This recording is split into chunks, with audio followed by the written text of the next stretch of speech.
I don't want to say this wrong. The solution could be.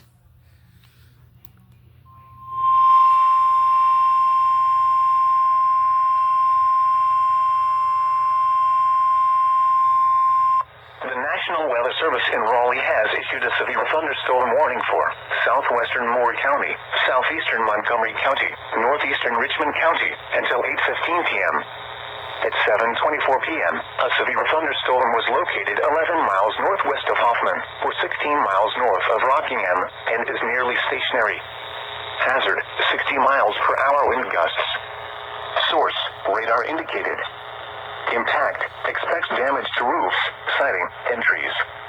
Locations impacted include Pine Bluff, Ellerby, Foxfire, Candor, Norman, Derby, Seven Lakes, Eagle Springs, Pekin, and Covington. For your protection, move to an interior room on the lowest floor of a building. Torrential rainfall is occurring with this storm and may lead to flash flooding.